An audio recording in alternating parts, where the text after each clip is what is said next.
और इस वक्त संबित पात्रा प्रेस कॉन्फ्रेंस कर रहे हैं, आइए आपको सुनाते हैं। था कि हमें बेल दिया जाए, हमें इस केस को खारिज किया जाए, उसे क्वैश किया जाए, मगर सुप्रीम कोर्ट ने भी आपके इस अपील को खारिज किया and you are subjected to trial and rightly so. स्वाभाविक है, जो लोग भ्रष्टाचारी थे, जो लोग भ्रष्टाचारी हैं और जिनको लगता था corruption is their birthright and to get away from corruption, to get away from the institutions of India is their entitlement, कि उनकी एंटाइटलमेंट है, उनके ऊपर कोई जांच नहीं होगी, तो स्वाभाविक है वो आज डरे हुए हैं। और यही डर है राहुल गांधी, जो आपके भाषण में नफरत और क्रोध झलक रहा था। अगर सही बताएं तो ये रैली एक परिवार बचाओ आंदोलन था, एक परिवार बचाओ रैली थी।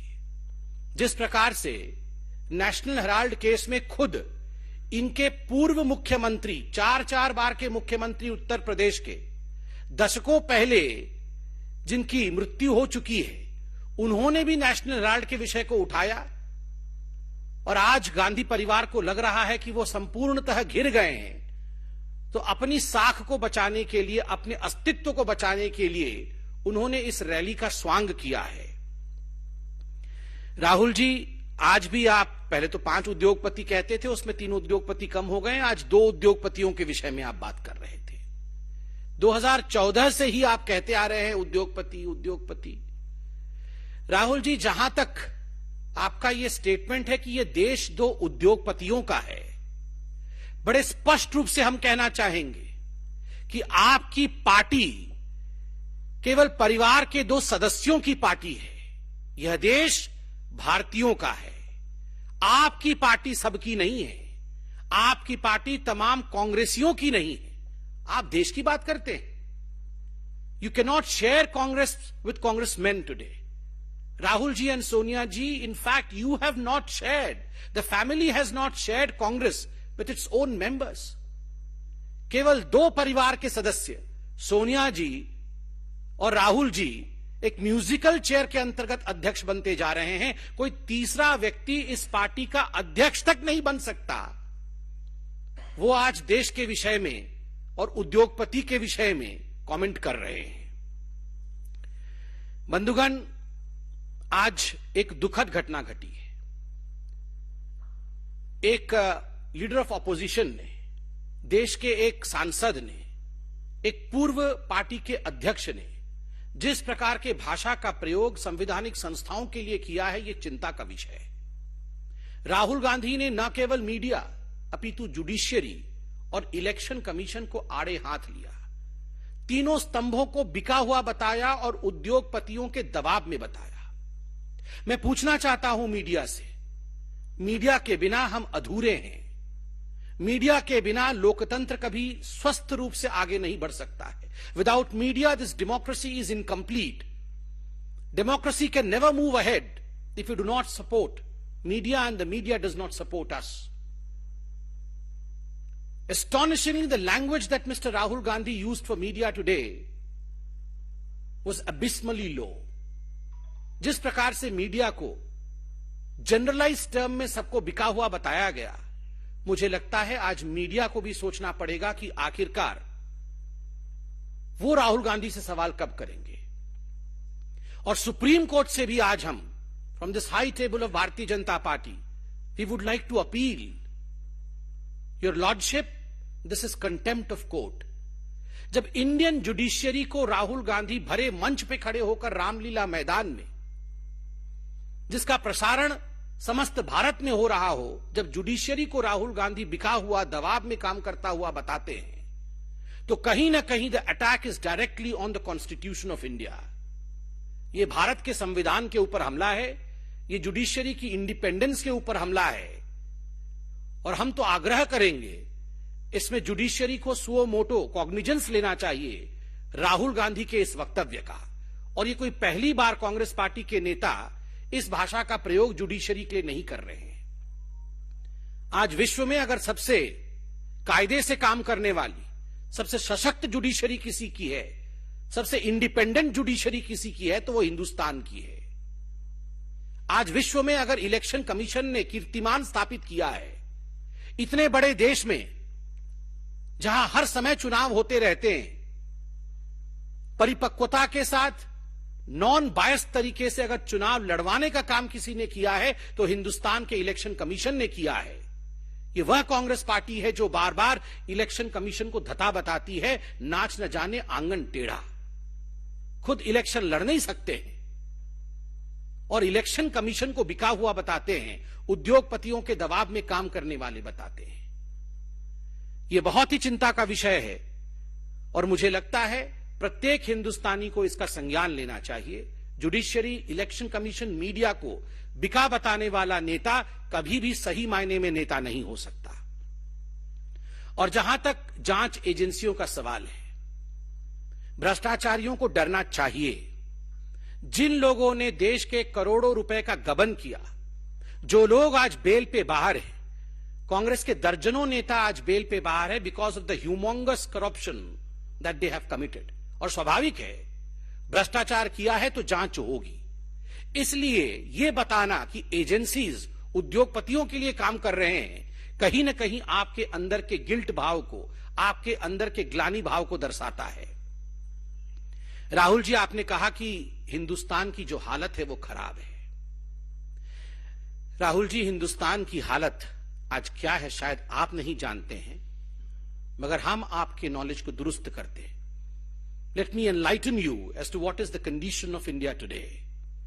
Only a couple of days ago, we got the good news that while India was celebrating Azadi Ka Amrit Mahotsav and while we were celebrating 75 years of our independence, India surpassed United Kingdom economically. Today, we are the 5th largest economy of the world. आज हम विश्व के 5वें सबसे बड़े आर्थिक स्तंभ हैं, आर्थिक जगत है। हमने ब्रिटेन को भी परास्त किया है। आज ब्रिटेन 6ठे नंबर पे है तो भारतवर्ष आज 5वें नंबर पे है। याद करिए राहुल जी, आपके समय एक ऐसा वक्त आया था जब भारत फ्रजाइल 5 इकोनॉमी में काउंट होती थी। We were the fragile 5 economy under doctor Manmohan Singh and Sonia Gandhi. India has come feats forward under the leadership of prime minister Narendra Modi. अभी चंद दिनों पहले इस तिमाही का ग्रोथ रेट सामने आया है, जब पूरे विश्व में कोरोना पैंडेमिक को लेकर एक माहौल बना है। Economy is sliding across the world, growth rates are sliding across the world. We can proudly state today, आज हम गर्व के साथ कह सकते हैं 13.5% आज भारत का ग्रोथ रेट है। ये नतीजे अभी आए हैं। Probably Rahul Gandhi is unaware of these results because anything that is good about India, Rahul dislikes it.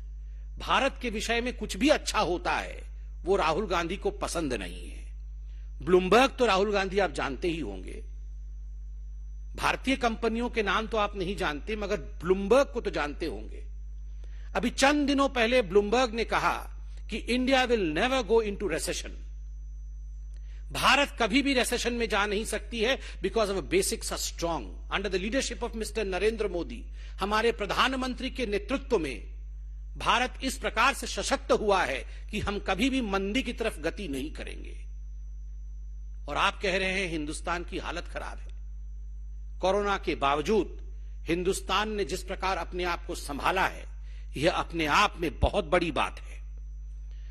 आपने पाकिस्तान, चाइना, इनके विषय में बात की। 5-6 बार चाइना चाइना चाइना किया। चाचा नेहरू ने कितनी जमीन दी थी, मैं उस राजनीति में अभी जाना नहीं चाहता। राहुल जी, जब डोकलाम स्टैंड ऑफ हुआ था तब आप चाइना के अधिकारियों के साथ टेंट के नीचे रंगे हाथ पकड़े गए थे, और आज आप चाइना चाइना कर रहे हैं, पाकिस्तान कर रहे हैं। जब सर्जिकल स्ट्राइक होता है, एयर स्ट्राइक होता है, तो आप उस सर्जिकल स्ट्राइक को धता बताते हैं, आप उसे खून की दलाली बताते हैं, और आप अपने एम्बेसडर मणिशंकर अय्यर को पाकिस्तान भेजते हैं, जहां जाके मणिशंकर अय्यर कहते हैं मोदी को हटाना होगा, सरकार भारत में गिराना होगा और पाकिस्तान को हमारा साथ देना होगा, और आप नफरत और क्रोध की राजनीति का विषय उठाते हैं। शर्म आनी चाहिए राहुल गांधी आपको। एक आश्चर्य का विषय है, राहुल गांधी जी ने आज कहा कि कांग्रेस पार्टी एक अलग जीएसटी लाना चाहती थी, हम एक अलग जीएसटी लाना चाहते थे। वो जीएसटी भी अलग लाना चाहते थे, वो राफेल भी अलग लाना चाहते थे, वो आईएनएस विक्रांत भी अलग कमीशन करना चाहते थे, वो हिंदुस्तान की आर्मी के लिए बॉर्डर में भी रोड्स कंस्ट्रक्ट करना चाहते थे।